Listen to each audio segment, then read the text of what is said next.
your dignity. Your importance begins the moment you stop chasing people who would not chase you. 2.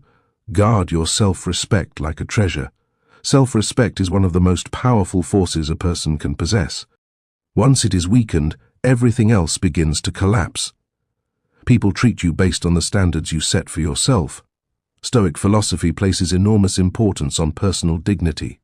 The Stoics believed that a wise person would rather lose relationships, opportunities, or comfort than betray their own principles. When you constantly tolerate disrespect, people slowly begin to believe that disrespect is acceptable. But when you protect your boundaries calmly and firmly, others begin to understand that there are limits to how you can be treated. This does not require anger or aggression. In fact, Stoicism teaches the opposite. A Stoic response is calm, composed, and unwavering. You do not shout. You do not argue endlessly. You simply remove yourself from situations that diminish your dignity.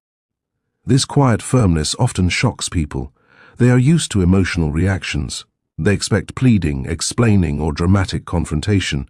Instead, they encounter calm distance. And that distance carries power. Self-respect is magnetic. When you treat your dignity as something non-negotiable, others begin to sense that they cannot easily manipulate or belittle you.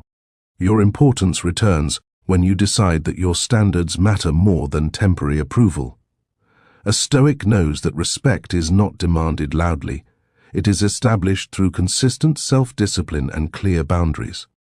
Protect your dignity, and the world will begin to recognize your worth. 3. Become emotionally unshakable. People who constantly react emotionally to everything often lose their authority in the eyes of others.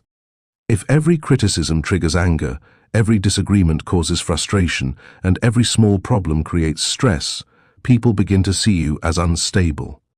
Stoicism teaches emotional mastery. This does not mean suppressing emotions completely.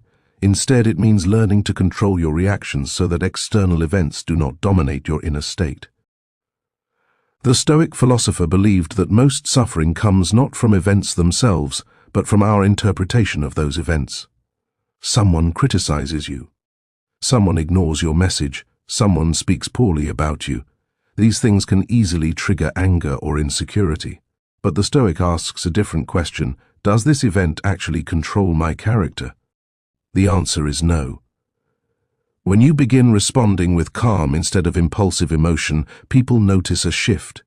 They realize that their words cannot easily disturb your peace.